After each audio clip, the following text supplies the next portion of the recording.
Good evening. It is 7:30. Welcome to the Charter Township of Kalamazoo regular meeting for June 24th, 2020. June 24th, 2024. Get tongue-tied already. And the first thing of business is called to order. I see all board members are present. And the second thing is the pledge. Trustee Lee, would you lead us in the pledge? Sure.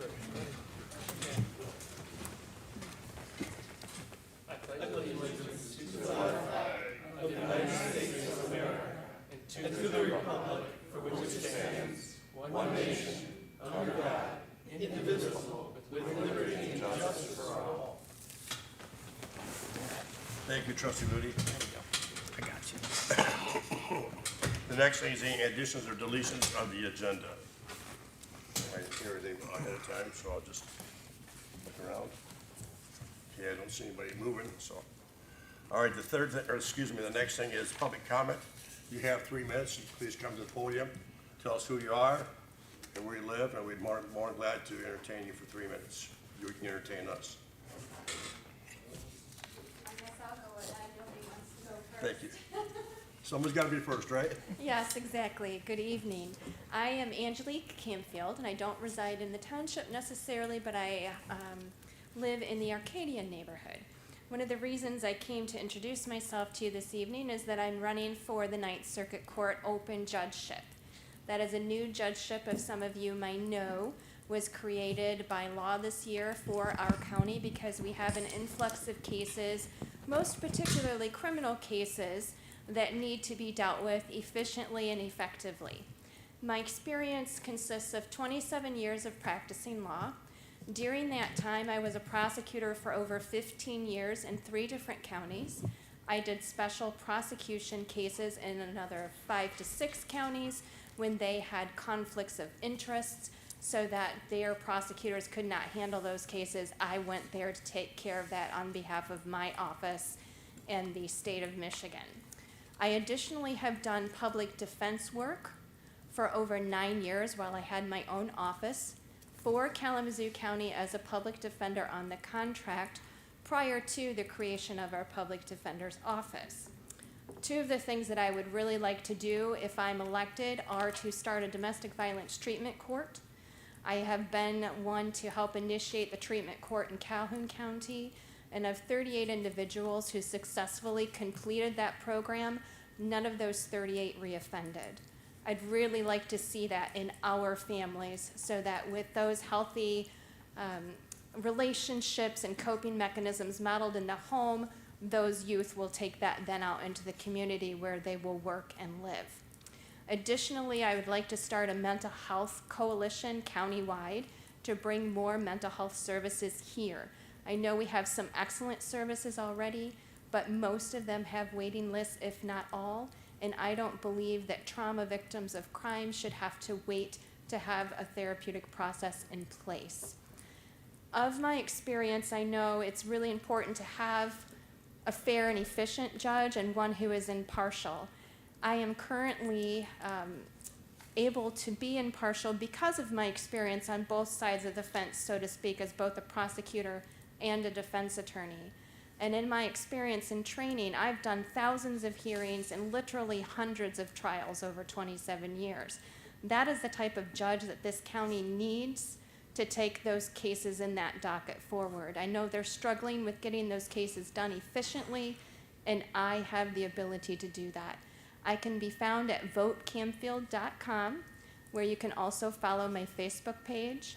My current endorsements are Daniel Schwamm, an attorney from Texas Township, retired Judge Alexander Lipsy, and retired Judge Patricia Conlin.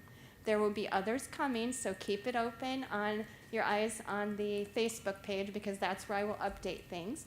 But I would look forward to receiving your support and possible vote on August 6th and as well as November 5th. Thank you. Thank you.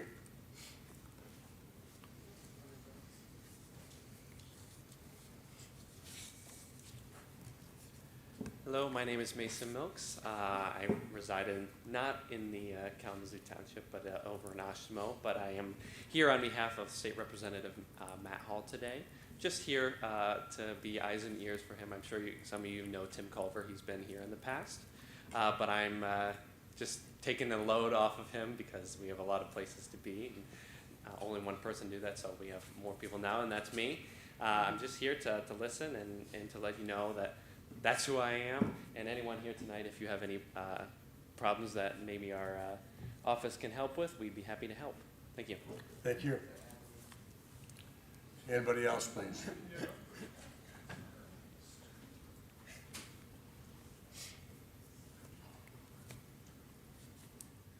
Good evening, Township Board. This is I'm Mike Seals, 3743 Gull Road. I do live in the township. And I have a question because after COVID started, we opened one door to the public and the other door is used as an exit. I don't know that that's changed because I keep coming in this door. So I'm assuming that it's still the same way, that the other doors are locked and you can't walk in from the outside. So my question is to the board, should that not be reevaluated because all the handicap spots are on the other side of the parking lot? So if you're not going to use those doors for an entrance, and they were designed for accessibility, those doors, then why aren't we using them, or should we change the parking lot striping to fit the needs of the handicap and make that door handicap accessible here, if that's what we're going to use for an entrance? So I would like that to be reevaluated. Thank you. Mr. Seals, I don't usually answer questions for comments until after the meeting is, but apparently you haven't been out here for the last couple of weeks. We are using these doors here in the front. These are our handicap doors.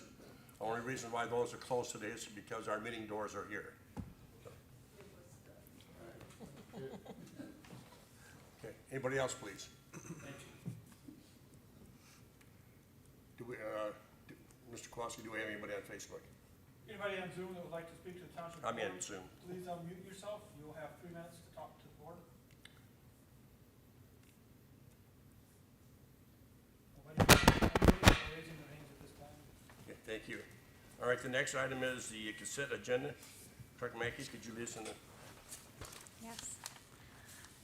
I will move adoption of the consent agenda consisting of the approval of the payment of the bills in the amount of $157,136.36.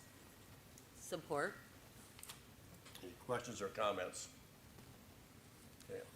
All in favor of support of the consent agenda, say aye. Aye. Opposed, say nay. Consent agenda is passed. Thank you.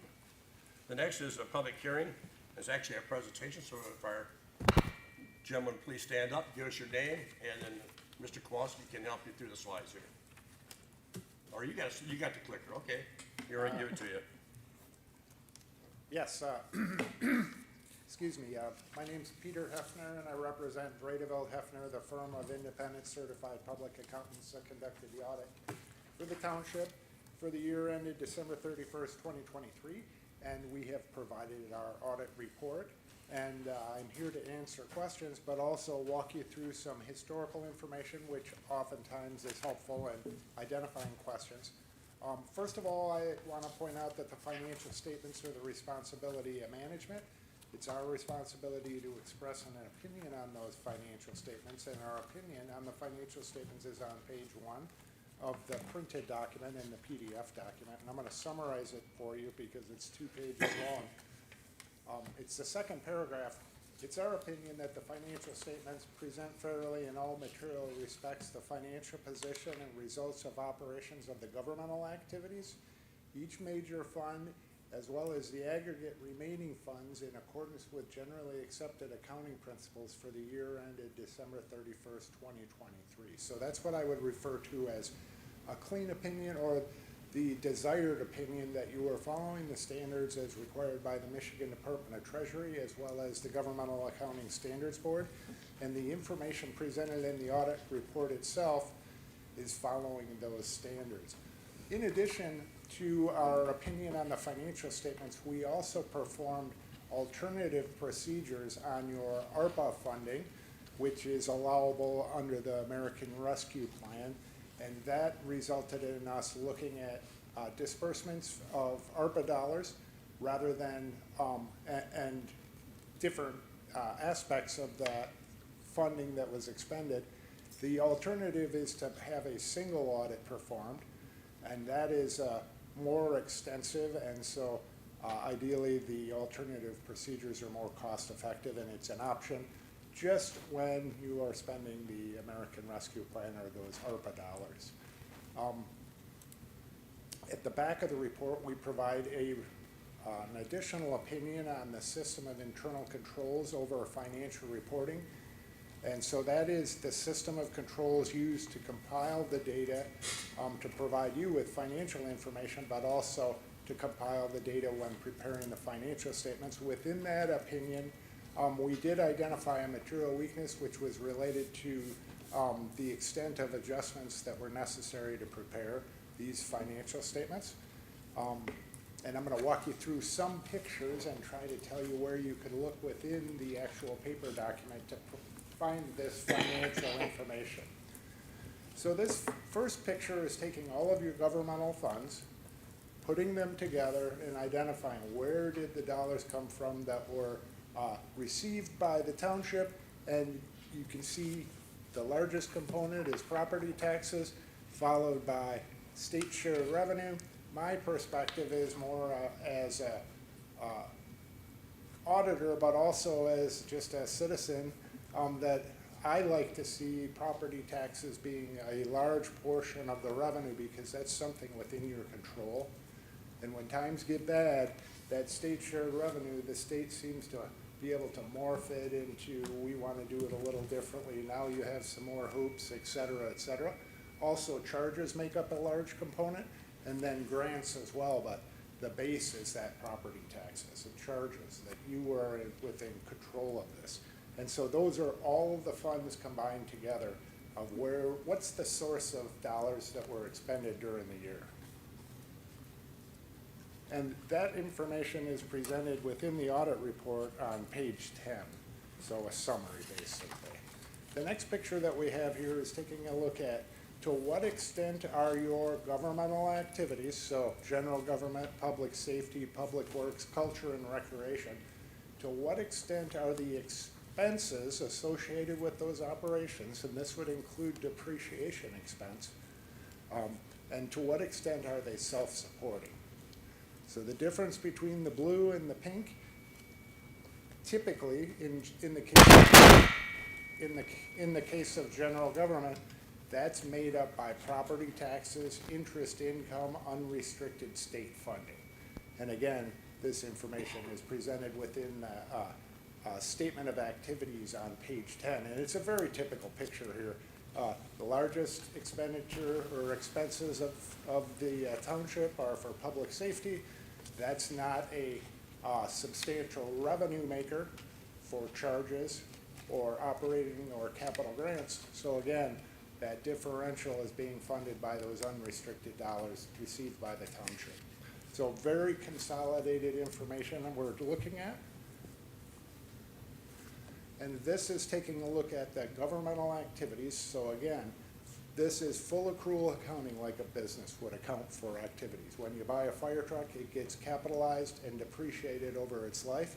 It's not that modified accrual accounting that you are following within the general fund and your special revenue funds. By taking a big picture look, we can see that net investment in capital assets means you put additional infrastructure, buildings, trucks, sewer systems, you put additional infrastructure in place for citizens to use, and that amount is being pushed down each year by depreciation expense. So your investment in capital assets, less related debt, is exceeding the depreciation of those assets over time, which is good. That's what you typically will want to see. Then we take a look at, you have restricted dollars. You can see that those declined slightly in the current year. You did some big projects. You did road work, you did sewer work, and you have public safety expenses. So that kind of mediates up and down based on what projects are being done in a given year.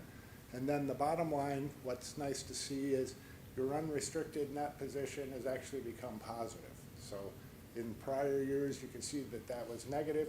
That typically went negative for virtually all the governmental entities we were working with, because pension and other post-employment benefit costs were required to be recorded as a liability of governmental entities about 8 years ago. Pensions came online, and 6 years ago, the other post-employment liability was recorded on the books as well. So you've worked your way out of that negative that was out there in the past. Some other highlights that I wanted to point out, and we'll work our way back to this, is the fire capital fund in the current year. Additional fund balance added of $560,000 for a total ending fund balance of $2.5 million.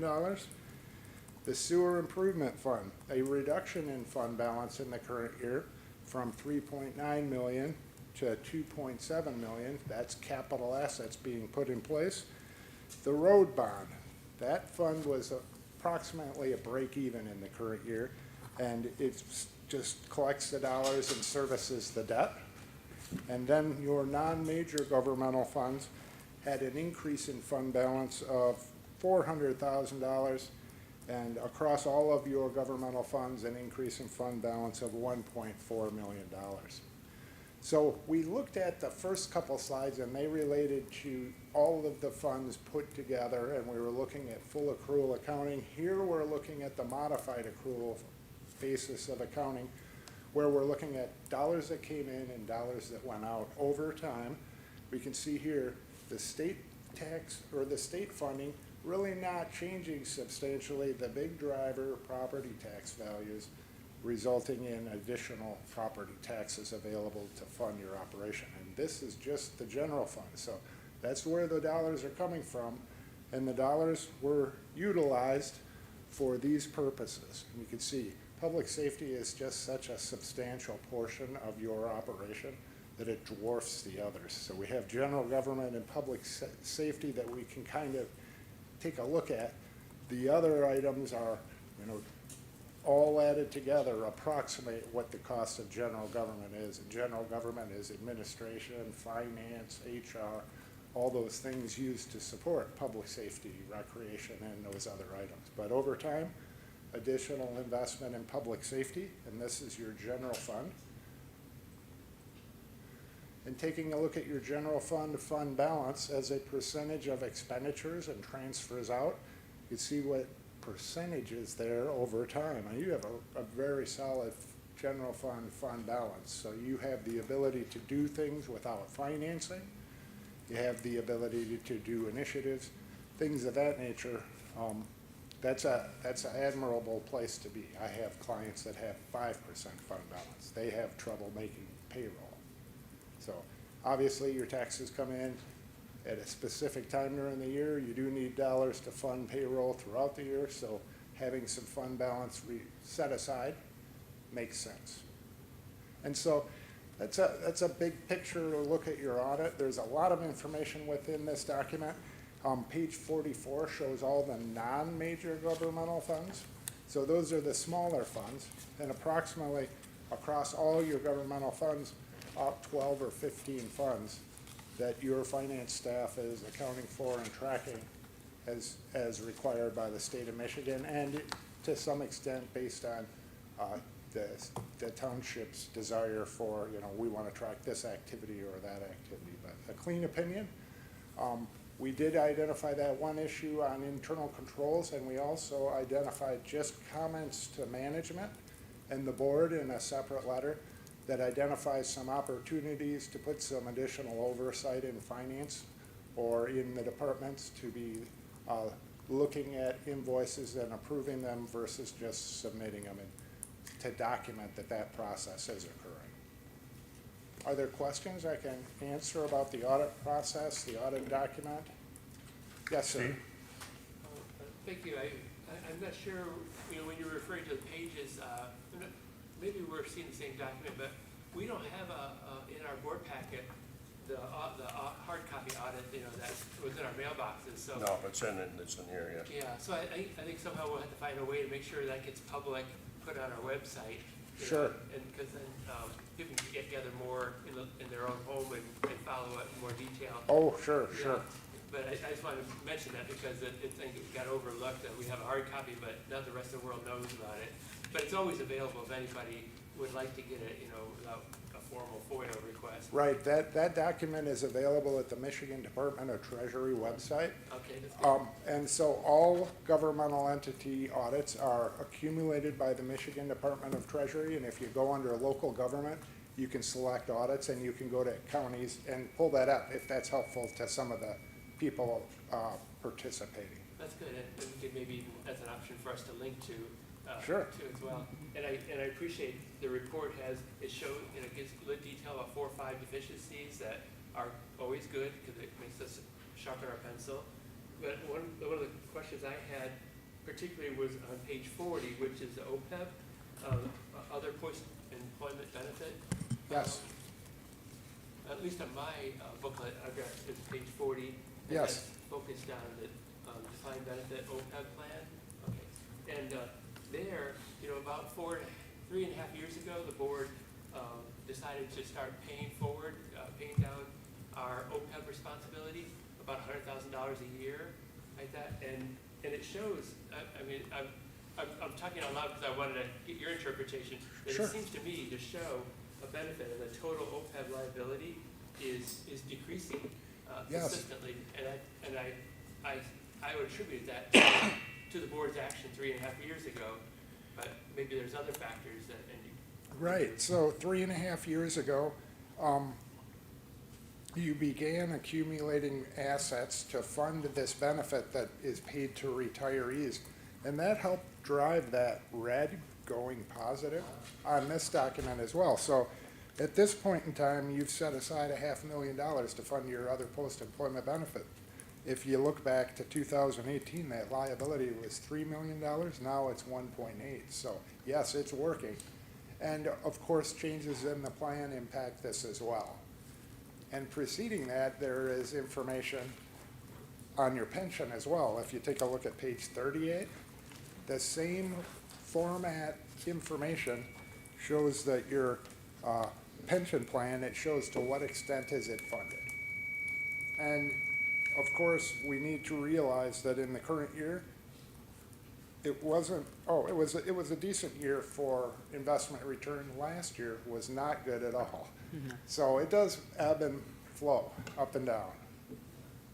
well, good, well, thank you, because I just think, we bit the bullet 3.5 years ago, and it's nice to sit here today and say, what we did was right, and it's making a positive impact. Yeah. Absolutely, absolutely. Thank you. Anybody else for Peter? Thank you very much. I appreciate it. Yep, I appreciate the audit being done, and I appreciate you coming up and talking to us tonight. sure. It's my pleasure. We appreciate the opportunity to work with your folks. It went quite smoothly, so Yeah. thank you to them. Thank you. Okay. We'll move on to the next item, which is old business. And under old business, Treasurer Miller, I think you have, I'll find my pages here. Okay, your addition, security for the office staff. Yes. You want to talk about that? So at our last meeting, I had brought this forward, and there were some concerns about checking into the availability of adding 3M film to the tempered glass. And in speaking with Stephen from J&J Glass, they do not do the 3M film, but he is confident that the tempered glass will do the job very well as far as keeping our employees safe behind that glass. We do have a police department not very far away, just on the other side of the building. So, them getting to the scene as quickly as possible. And if you recall, 2 weeks ago, I also brought a proposal from Reliable Glass. They came in and looked at the job, listened to our needs, and brought that proposal forward. It wasn't quite what we had in our minds, So I'm bringing back the J&J glass, asking for approval this evening, knowing that I did check into the 3M film. And it's already been 2 weeks now. And 2 weeks ago, when I asked for approval, they said within 6 weeks they could get it done. Well, taxes are about ready to roll in. July 1st, the tax bills should be in mailboxes and people will be knocking on the door to make the payments.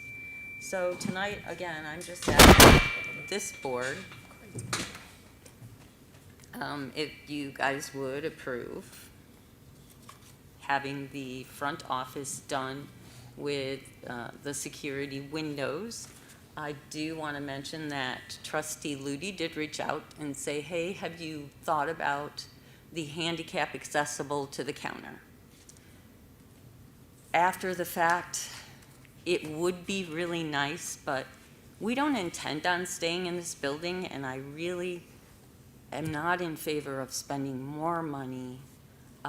In the past, we didn't have a handicap accessible counter. If people need to, I'm very willing to walk around the door and have the conversation or take the payment. And I think we can keep doing that just to save some money. Again, for me, asking for this heavier security glass is to keep the employees safe. So that's my request. And I would like to make a motion. And that would be to authorize the reconstruction of the front office windows to add additional window workspace and increase security for the office staff at a cost of up to $13,675. Funds coming from the township building and grounds to be completed within 6 weeks from board approval, and authorize the superintendent, supervisor, or treasurer to sign the agreement. Do I support? If not, I'll support it. So we can move along. Any questions or comments? Can you remind us, like, what kind of protection the glass provides? Because I feel like the only hard part for me is that it seemed like when we were talking before about the 3M film versus like just this tempered glass, was that this tempered glass really wouldn't prevent like a bullet or something from going through there. And I guess I'm having a hard time. I need to know what is actually being provided safety-wise, I guess. Well, let me add a little bit, and then I'll let you talk. You're probably right on both points, but the 3M glass won't stop it either, or 3M film won't stop it. But let me add a little bit about it, because my son's school that he does maintenance for, they've got the regular glass and that, and they just themselves put the 3M film on. You can buy it yourself and put it on. Okay. So that's something we could add Okay. to give us more insurance. And it's not that expensive to buy if you buy it and have your people put it on. Okay. So that would not be a big job. I think it might give you a little bit more security, but the tempered glass like that, it's like your windows in your cars. If you break the side window, it all falls in. You can't break the windshield. I mean, you just have to wear the action, just pick on it and pick on it. That's what your tempered glass is like. So it's the difference between the two. I just wanted to bring up something that I had mentioned the first time this came up, and that is the ability to communicate through it, which was one of my concerns, along with the handicap accessibility of the ADA compliance. My other concern was, of course, being able to hear through it, which is, like, again, I'm all for safety, especially of employees. As I sit on the side of a glass myself, my question is the ability to be able to actually communicate effectively with residents, being able to hear if it's complete. Like, from what I see, completely across, you don't have gaps, and you just have they're not speaker boxes, are they just I guess I'm trying to figure out exactly what that, is it just with the slides. It is a speaker. It is the speaker yeah. box, okay.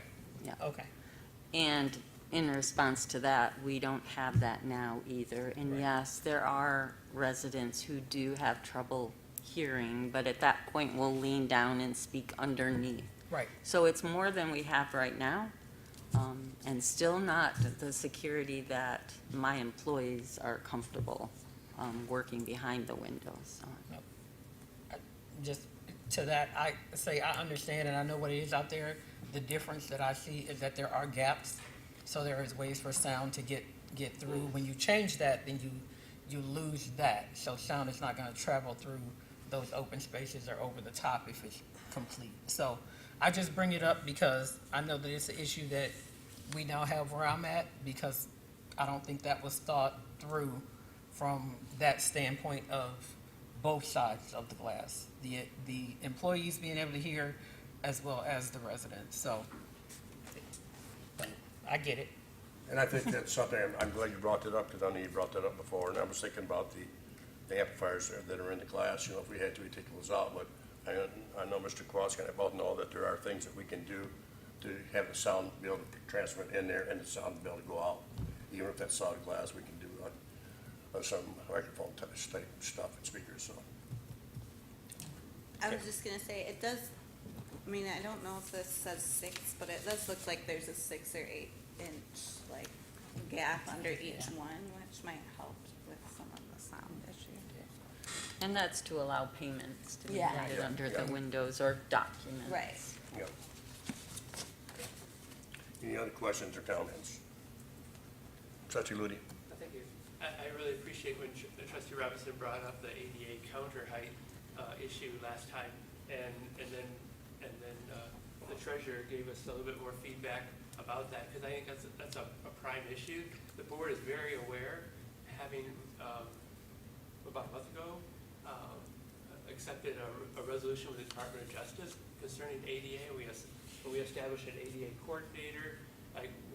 We have done, as I mentioned before, we've done a lot of modifications to this building based on an advice from a report from Disability Network, local right here in Kalamazoo, and we did everything that was asked for us to do. But when you open the bathroom doors, you'll notice from the interior, it's not a door handle. It's kind of a modified piece of metal. So if you don't have a hand, you can put your wrist around it and pull the door open, or just a forearm. And then the ADA door actuators for that door, which Mike Seals raised a good point. Maybe we should be switching the doors for the meetings as well, for full ADA during meeting time too, access. But I also mentioned when I communicated last week with the treasurer that I'd be happy to help try to explore a little bit more about this ADA, ways to resolve this, at least to ask the questions, then we can determine what, if it is an expense, if it is a delay. I've managed projects that have converted, I counted at least 7 countertop situations like that before to be able to incorporate ADA. So I'm a little bit mindful of it. I'm not an expert, but I've worked with contractors who can at least provide pricing, and then we could make a decision from there. But I feel really uncomfortable about making a modification to our front counter without also incorporating modifications as we are obligated to do in order to increase ADA compliance. I'm not sure we're walking into a legal hornet's nest, but it definitely would be countering our principles of not trying to address that at the same time. And overall, it could be more expensive to proceed because taxes are coming up as if that's never happened before, and elections are coming up. Try to do this in a rush job. We don't have that same urgency, because if we put up the glass barrier, and then we may have to tear down or modify it later in order to put an appropriate ADA height. I looked at a couple different. I was looking at this counter, and it is different than some of the hospital type counters that I've modified, because you can't really roll a wheelchair up underneath it. But my understanding from the reading the literature today is that ADA allows for a wheelchair to kind of saddle up to the counter. So I think we're okay there. And I think there might be some opportunities to at least get contractor pricing to find out how much it would cost to modify the counter to provide a minimum 36-inch width, and that's the ADA requirement, and it has to be no more than a maximum 30-inch height. And so there might be a little bit more homework, and we might be able to, and that's why I was hoping that would be provided before it came back to us again. And I stand, my offer continues to stand, and I'd be happy to help in any way to try to get the answers we need to make a decision. Treasurer Miller? Thank you. Just for clarification, there is no reconstruction on the counter itself, so that could be done at a later time if you wanted to go ahead and pursue that, you know, get some quotes on that. And I've been on the board 7 and some years. The handicap accessibility could have been addressed several years ago. Now that I want to add more security because of the environment that our nation is in right now, I think that we should put that first and foremost. Again, we have been accessible. We have tried to accommodate handicapped people, and we will continue. But again, I am just looking for having my employees who are collecting cash and the election workers who are dealing with the public feel safe. Yeah, And right now they don't.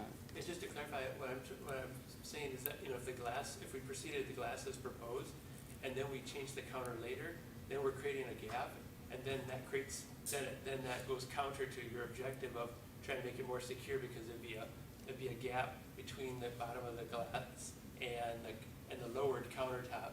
So that's what I'm trying to be mindful of too. Yeah, I understand that. Okay. I'm just wondering, when you're talking about sideways, I think that you can do it sideways. We got 3 openings there for 3 takers. Maybe one of the end ones there, I'm not sure how I'm looking where the microphones are, or where the Yep. speaker things are here. If there's something we could do there and still be able to be compliance, what I'm saying. So that they can hear us, we can hear them, and they'll be at the right height. So that's something we can work with the contractor on that too. How would, Mr. Supervisor, how would you modify the speaker? Are you saying? Lower the speaker wherever it has to be for Yeah. them on that one Yeah. side. And then make sure you got the height for the countertop that you need to have there for the wheelchair to go Okay. sideways. Yeah. In my mind, I was thinking too, that where the 36-inch wide ADA portion of the counter, the glass would extend further, would be lower like that, so and then it would be higher where the counter is currently 40, I just measured roughly, it's 47 inches right now. So if it is truly 47 inches, we would need to lower it 11 inches in order to be ADA compliant. Yeah. Okay. I don't know, that's, if you're gonna do 11 inches, you have to redo the whole thing. Yeah, with a cinder block construction, I noticed it's not staggered, so it is, there are 5 layers of cinder blocks, and they are stacked directly right on top of each other. So I think that's a good thing, and that might make a modification of that, of the portion we're talking about for ADA compliant, be less expensive than if the cinder blocks were brick pattern, overlapping each other. So there's some positive potential. Trustee Glass? So I wonder, like, just as a compromise, because we also, you know, we have our new superintendent starting next week, like, and perhaps we could just approve up to a certain amount of funding, and she could work with, you know, because we don't know, you know, how you might want to modify the office too, but then you might have the chance to investigate whether or not we could modify the counter at the same time if we approve enough funding, you know what I'm Yes. saying? So we could approve it so she and the treasurer have the ability to work on moving the project forward, since I think it is important, as much as I hate to spend the money, because I know eventually we would like to hopefully do a lot more, but I do think with the contentious state coming up, I think it will be extremely important to have, you know, a good space for that. So I think it is important, and we should work on moving it forward. I'm just wondering if the board might be willing to modify this proposal to add an additional, ability to spend up to, however much we're comfortable with, 20,000, so they have some room to work on making it accessible and the way that they want it. And then that way, Superintendent Warren will have some, opportunity to say how she might like it to look too. I'm all for that. I actually really like Trustee Glass's suggestion because I've been sitting here like wrestling with my, my desire to make sure that we're an accessible facility and my desire for us to have security. I recently attended a tabletop exercise that was put on for election administrators in Lansing. And I got to hear from state and federal security agencies. And I truly believe that we should do everything we can to protect the employees that work here. So I do want to see us move forward with this. But I also, if there's a way that we can make this front office space accessible, that would be wonderful. So I would only ask if we do it that way, where we allow for our new superintendent to seek out a contractor to potentially redesign the front counter. I would just ask that we have multiple quotes. So it's that we have a process, because typically as a board we would want to see that, but I don't want to hold it up. So I don't know how all of you feel, but Trustee, I can certainly understand the desire to find a way to go forward both ways, but it seems to me that we can't sign a contract without knowing what we're ultimately going to do for the other part, the ADA side of it too, because you'd be installing something, part of which would have to be torn out again to facilitate the other side. So it seems to me we have to either say we're going to take another look, asking forgiveness from the treasurer for postponing it again, or we just approve what we have here. I don't see how we can split the difference in a fruitful way. yeah, my problem is, and I think Treasurer Miller brought it up, because I asked her before, what kind of timeline did they give us the last time we looked at it? And he said 6 weeks.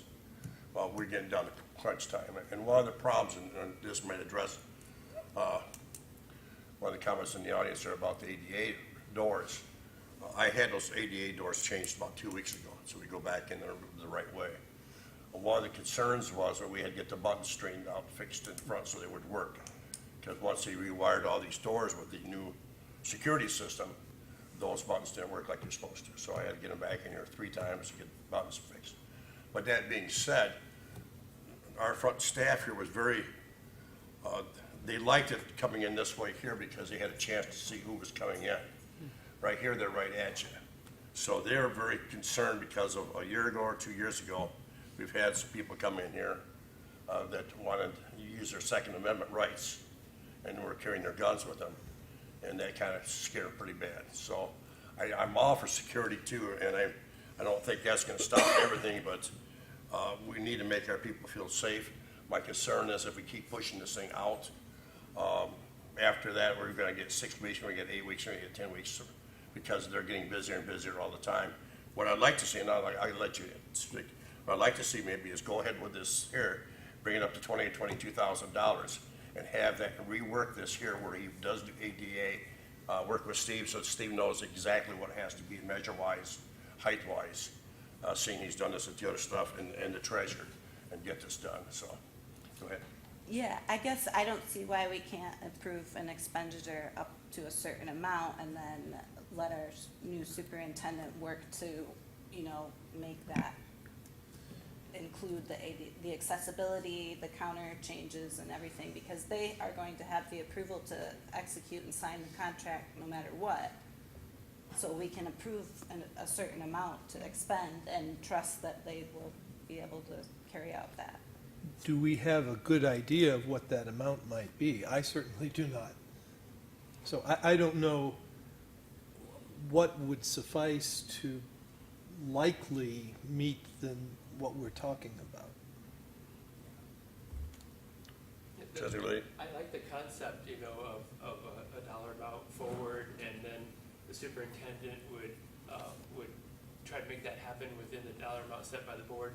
But I could see, I think it's maybe part of what Trustee Miller was saying too, is that if we authorize $22,000 to and the best bids come back at 22.5, then it's kind of a little embarrassing that we have to come back to the board for $500 additional funds. It would just be cleaner to know what you're buying for what cost, then the board approves that. But the most important, most valuable thing, I think, is our superintendent knows that the board is very interested in security and ADA access to the counter. That's very clear, and we've accomplished that tonight. And so I have full faith that it won't be lost, that the superintendent will take it to the next level. And again, I'm willing to assist to do that.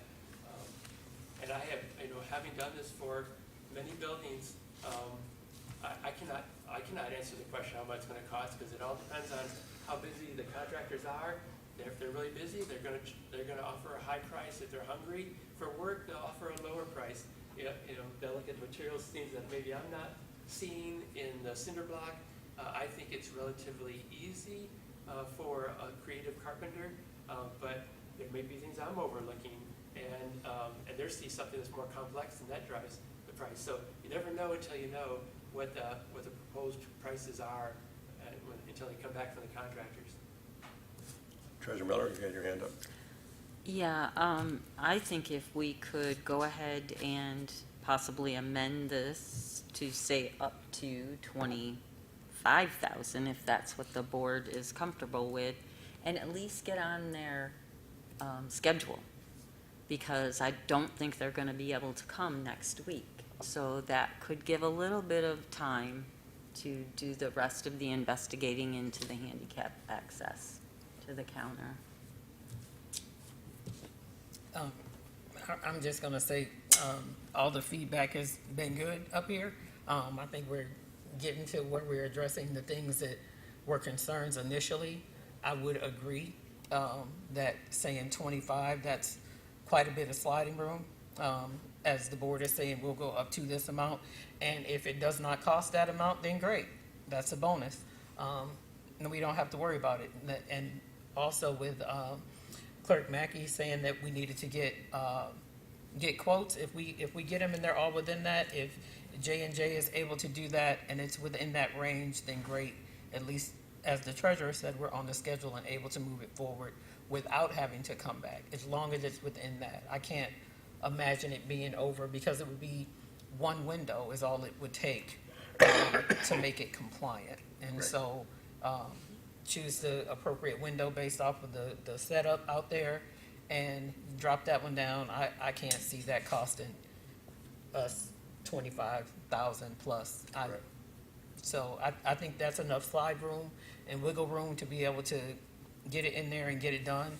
But election coming up in August, another one coming up in November. As concerned as I am, because I'm one of the main people that brought it up, I'm more concerned with safety, and with that window being right there and those doors being open, the view that they have does not allow them to see people coming in. As someone that sits in that type of position, it's a really bad feeling when all of a sudden trouble is on you.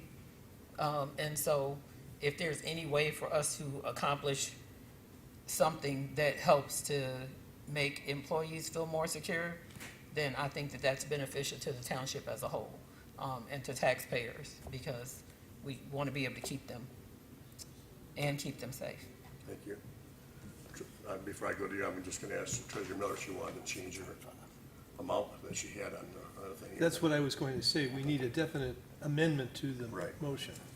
Yes, I would like to amend the dollar amount to say up to $25,000. If needed. If needed, up to. Anybody else? Trustee Liddy? Just two quick things. Currently, there are 3 openings on the county. Right. And with, no, I'm sorry, there currently are 2. Two, there are gonna be 3, yeah. And there's proposal is 3, so I want to say, what's the rationale for doing something we've not done since COVID? For 4 years now, we've existed, we've managed with 2 windows, but the proposal is 3, so there must be some rationale why we increase it. And I ask that because the cost would be less if there were fewer posts like that, and the cost is going to be increased it's going to be altered because it's going to be a different price if we have the lower ADA height for one portion of it like that. So we have to be mindful of that. Well, now, one of the things, and I wonder, and I'll answer your question before the treasurer probably does. We looked at it before, and we've had it where we've had people standing in line where we had people here that could take taxes, but they couldn't talk to them. So we figured we had a long enough countertop there already. Okay. Let's make it 3 windows. Okay, good rationale. And so we already put a computer down the other end, so we've got 3 windows. So we've got 3 spots. Okay. So that was the reason why. Good, thank you. Can I support Sure. the amendment on this? Sure, Yeah. thank you. Anyone else? Okay. Okay, we got amendment on the floor to go ahead for the change amendment to $25,000.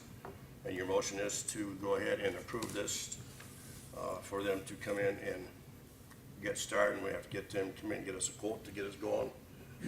Any other questions or comments? Trustee Liddy? Just one last thing. I think the worst thing that could happen is if we got the money now, we got the approval, we buy the glass, but then kind of forget to do the ADA counter, then I'm No. gonna be really scared about the liability that's created to the county, township. Right, we're not gonna do that, Steve. I mean, we're already going this direction.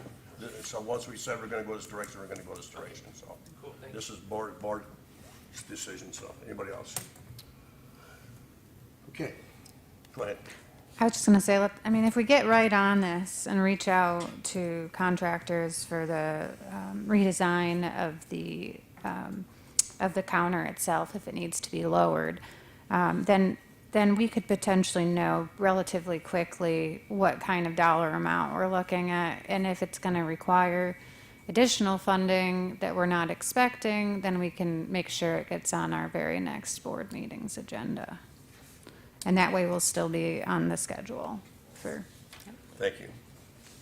Just overall, I'm supportive of all the discussion we had, but again, that's the part where I feel uncomfortable. I never go to a car dealer and say, I've got $25,000. What can you sell me? Well, I got something for $25,000 right there, a piece of junk. Like that. So this is the kind of backwards way of buying something, but I understand the other factors. Like this building's been here since the 1970s, but tonight we have to get that glass in there. Well, I'm just gonna interrupt you just for a second. Okay. One of the things I found out over the last couple of years, especially the last year or so, being here every day, what type of people we have coming in and out of here, and what the environment has changed. We have not come in here threatening anybody, but we have people come in here yelling and screaming. And I'm sure we have this in Comstock once in a while too. Our environment is totally different than it was a year ago, 2 years ago, and 3 years ago. So I'm all about safety. And this is not safe. And I'm all about ADA, and we'll get the ADA done. So, Thank you. okay. Anybody else? Okay, got a motion on the floor to go ahead and approve the additional security for the office staff up to $25,000 if needed. And we'll do a roll call vote, and we'll start off with Trustee Glass, Aye. Trustee Ludi, Aye. Treasurer Miller, Aye. Trustee Miller too, Aye. Trustee Robinson, Aye. Clerk Mackey, Aye. and I'm aye. Thank you. Thank you. Okay, we'll go down to new business here. And under new business, I think this first one, Steve, is yours, the Michigan Economical Development Corporation. And I see your name on this, so you want to talk to us about it? Sure, thank you, and I want to thank Treasurer Miller for providing additional information about the Michigan Economic Development Corporation Redevelopment Ready Communities Program. That gives a little bit more background. We had talked about this at a previous meeting that when we were congratulating Comstock for becoming a redevelopment ready community, got certification for that. But since then, I've also learned the city of Kalamazoo, city of Galesburg, city of Kalamazoo, and probably other communities right in our own neck of the woods have gotten this certification already. And one of the quotes from Treasurer Miller's items is a certified redevelopment ready community have access to pre-development assistance that can be used to remove barriers and add marketability to a chosen priority redevelopment site. And I had prepared a little bit longer. It says a redevelopment ready community is a voluntary technical assistance initiative offered but through the Michigan Economic Development Corporation to empower communities in shaping their future by building a strong foundation of planning, zoning, and economic development best practices. The toolkit developed by experts in the public and private sectors encourages communities to streamline their development practices with the goal of becoming redevelopment ready. Through active engagement of stakeholders and proactively planning, communities can become more attractive for development projects that create places where people like to live, work, and invest. And specifically, the MEDC asked the county, asked the township to specifically give them an indication of that the board's aware of this and endorses this concept. So that's why planner Kyle said, came up with this formal resolution as a means to do that. And it also clarifies that the board authorizes our administrative staff to work toward this end. So that's the background for, other than just what you saw in the board packet. Thank you. So I would like to turn that to a motion for the board to approve the resolution authorizing the township to participate in MEDC's Corporation for the Redevelopment Ready Communities Program. Support. Okay, motion made and supported. Any questions or comments? I just think it looks like a really great program. Thank you. I think, go ahead, Treasurer. I just want to thank both you and Kyle for planning, because I think it's great too. Anything we can do to get moving to get in front of the economic development that's going to be happening in the township. So thank you. And I think now that we have started with McKenna's right now, we've got a grant money that now we can look at what we can do down the road too. So that's all down the road stuff too. So I appreciate that. Any other comments? Okay, we'll go ahead and you want to just go ahead and read the suggested motion. Trustee Luddy, seeing that you brought this up. He did. Oh, you did? Okay. I support. All right, you say, I know to support over here, yes, all right. Okay, motion on the floor hadn't been supported to go ahead, authorize the Charter Township Kalamazoo to participate in the Michigan Economic Development Corporation. And so we'll do a roll call vote, and we'll start off with Treasurer Miller. Aye. Clerk Mackey. Aye. Trustee Robinson. Aye. Treasurer Miller, excuse me, Trustee Miller. Aye. Trustee Luddy. Aye. Trustee Glass. Aye. And I'm aye, thank you.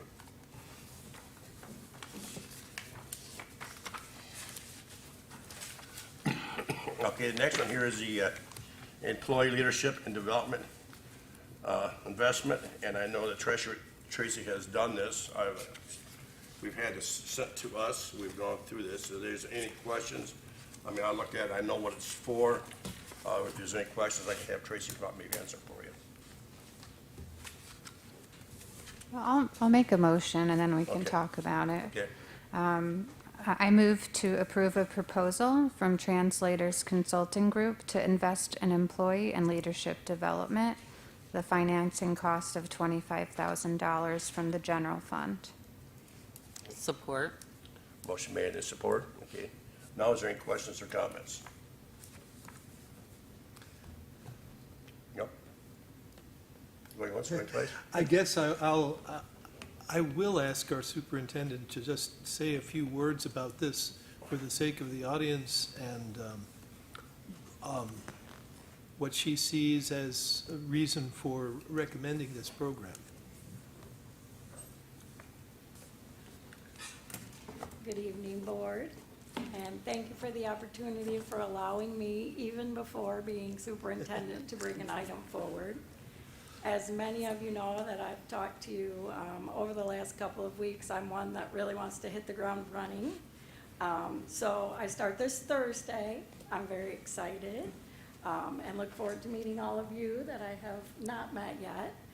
I think it's very important for us to take the time when onboarding new leadership and looking at the past year that all of us have had, to bring a facilitator forward to help through all of our employees that have worked really hard over the past year to keep everything going and have moved everything forward, that we take the time to recognize that and invest in the opportunity to bring us all together to define the new standards that we're looking for, the new operational mission that we look to have, and really move forward building trust, relationship, accountability, and empowering them to do that. And in order to do that, I think we need to bring someone in to have multiple conversations with not only the leadership department heads, the operational staff, and we move forward to really look at that. What does that look like?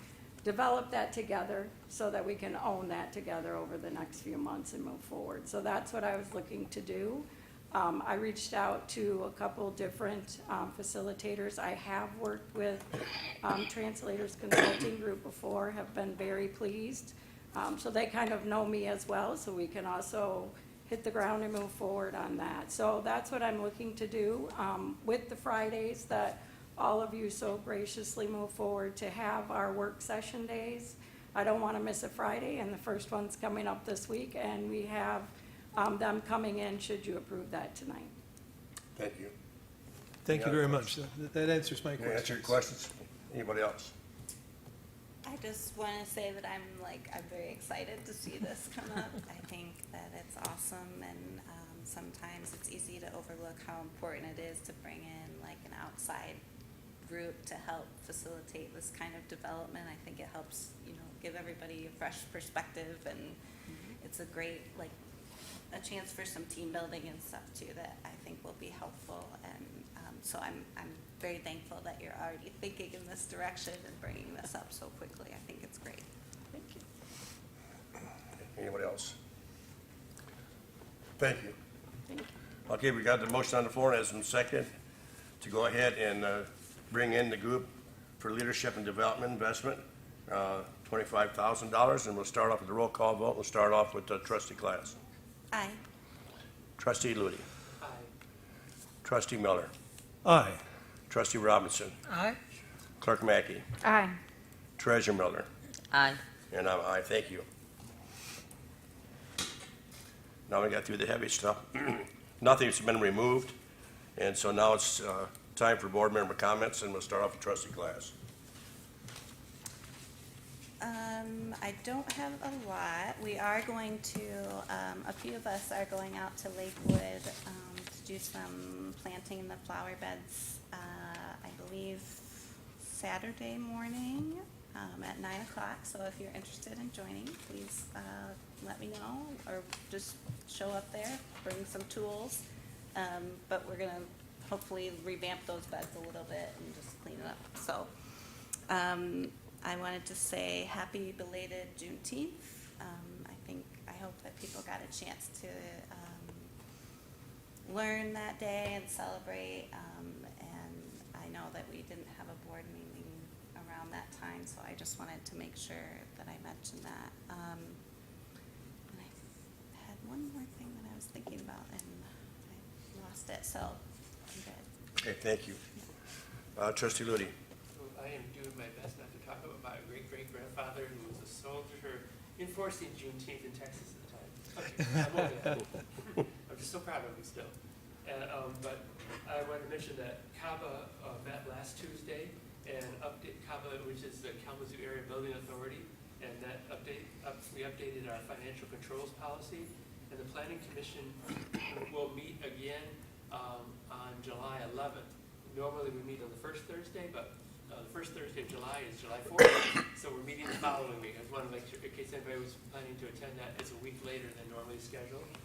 And I wrote a note when Mike Seals had mentioned that I think there may be a potential to talk about, to consider, think about having the entrance for board meetings in the evening also be at the ADA door. If that door, if the computer doesn't time it out and make it not dysfunctional after a certain time, that might be all these other considerations. Originally, the idea was after the door actuators were installed in that door, then the next move was to put them in this door. But that's been many years. I talked so many times about it, but it hasn't happened yet. But that, and there's always the discussion of we don't want to put more money in this building, but that's just another thing to be thinking about to try to, if we do like to have this east entrance be the one for evening meetings, then we could look for proposals on pricing to make door actuators installed there too, to make it fully ADA compliant. I hear you loud and clear, Mr. Seals. It's a good idea. So thank you. Okay. Okay, Trustee Miller. I have nothing tonight. Yeah. Trustee Robinson. I'm just gonna go with my usual broken record this time of year. Of course, we have 4th of July holiday coming up. I ask people to be mindful of those that suffer from PTSD and those things, as fireworks are, you know, a very big thing. Be a good neighbor. Also with the heat that we have had, if you have older neighbors, again, be a good neighbor. Stop and check on them, knock on their door, just make sure they're good. On another note, school's out, kids are out, pedestrians, they don't necessarily look both ways before crossing the road, so, you know, I just would like everybody to kind of pay attention to that and, you know, drive safely. And if you have little ones, watch them too. So that's really all that I have for tonight, just a couple of reminders. Thank you. Clerk Mackey.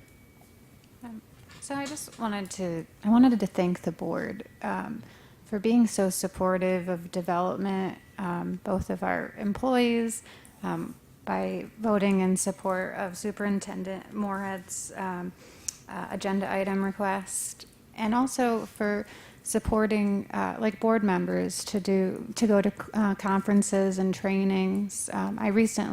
Last week I attended the Michigan Association of Municipal Clerks conference, and it's invaluable. The educational sessions are really just eye-opening, and it gives me a chance to network with clerks all across the state of Michigan, and it's just a wonderful experience. And so I'm really grateful that this board puts aside money in our budgets for doing these types of trainings, and now this development initiative, I'm really pleased to see. And I also just wanted to take a minute to thank our elections coordinator, Barb. She works, I don't want to embarrass her, but she works very hard. And I've been gone at that conference, and she came in on Saturday to meet an election deadline. So we have a really great team here in our office, and I just wanted to recognize her. So thank you. Thank you. Treasurer Miller. Thank you. The statement I have to make tonight comes from Mike Seal's concern of a crosswalk on M343 over by Big Bend Apartments. I did have a chance to speak with a representative from MDOT, and there will be construction next spring right close to Big Bend. They're going to put a center island in and change the bus stops so that you enter from one direction and you have to do a little jig-jag to get to the other side of the street. They're thinking that pedestrians will have to look at oncoming traffic before they just walk straight across. So it's happening there, and it's also going to happen on two spots on 43 and 43 by the apartment in front of Calsac is one, and then by Sage Street is the other. Yeah, so some good stuff happening. Your voice was heard. Thank you. Okay. Thank you. Now it's my turn. I just can't wait till Thursday, where we get full staff back again here. It's been a year and over a year now, so I'm very happy. I've got it on my calendar already marked, so. Thank you for all the comments tonight. As a board together, we can get things done, and we can work together. It's just putting the pieces where they need to go, so thank you all. And I will move down, that's all I have. I'll move down and let our attorney talk to us. Happy to report to you that our saga at 1100 Foster is finally over. The court orders are closing the case have been entered. The money has been received, and just today I received the lien release in the mail, so I'll be emailing that to the treasurer tomorrow. Everything's all taken up in a nice little bow, which doesn't happen very often. Good. Thank you. Public comment, second time. Please come to the podium. You have 3 minutes. Tell us who you are and where you live. Well, good evening. Mike Borsman with the Road Commission in Kalamazoo County. I will make this fast. First of all, I want to remind the public to observe detour signs.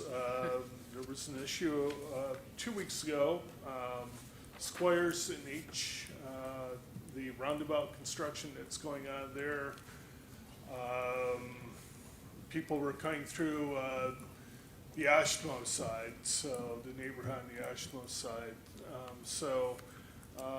We do want people to actually observe construction barricades, to observe posted detours, and not to cut through residential neighborhoods. Secondly, in response to a question from the public, Arthur Avenue is on the agenda for the Road Commission to address this summer. I can't give a definite date when we're going to move dirt, but it is on.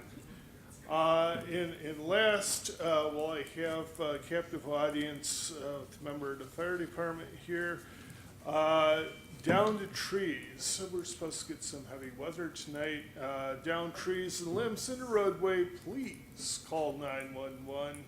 That will get directly to our superintendents who are on call, and it's going to be the fastest way to get to the road commission so we can clear roads. So don't do what Texas Township did. So anyways. With that, thank you. Have a good evening. Thank you. Anybody else in the audience, please?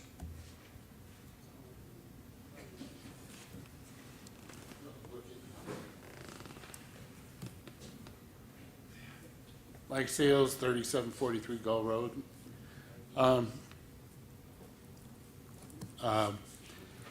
First thing I want to talk about is it seems that there's a lot of vacant properties, especially on the commercial side, that are not mowing. I don't know what's been done about that, but there are several properties on Gull Road that, from Bixby going out, that have not mowed their lawns. They got like 3 feet of grass on them. Maybe not 3 feet, maybe 2 feet. But I've been noticing that there's a lot of properties that are vacant that are not being mowed. TJ Maxx, I think, is one. The gas station across the street from there. And where they're building Popeyes, which seems to be at a standstill. I don't know what's been happening with that, but they haven't touched that site in weeks, so I don't know what's happened. If they're having a supply chain issue or something else. They were supposed to open this month, but they have not done anything in a long time. So, but anyway, I just wanted to raise that awareness. And I wanted to thank Shireen for sharing that information with me about the crosswalks, because I've been pushing for that for a long time, especially on Gull Road, but also West Main, because we're looking at what they were going to take out the Fletcher light, and that was the only safe place to cross the street on West Main. So I'm glad that we are working with MDOT to better our access to our community and to the bus stops, and making sure that our people are going to be safe. So I really want to say thank you to MDOT and whoever did that. I'm very happy that they did. So thank you. Thank you. Anybody else in the audience, please? Is there anybody on Zoom? If I may, before we go to Zoom, just want to take a couple minutes and kind of do the 4th of July fireworks preach. Fireworks, if you're going to detonate fireworks over the 4th of July, especially with the warm weather that we have coming up, make sure that you water the grass before you start detonating fireworks or allowing children to use sparklers. Also, make sure that you treat any firework that has not detonated as a live firework for a period of at least 12 hours before submerging it in water. Make sure that you have a can, a metal can for the children to put their sparklers into, their stuffed sparklers. Keep in mind that those sparklers burn at just a little over 2,000 degrees when they're lit. We don't want the kids to step on those and burn the bottom of their feet.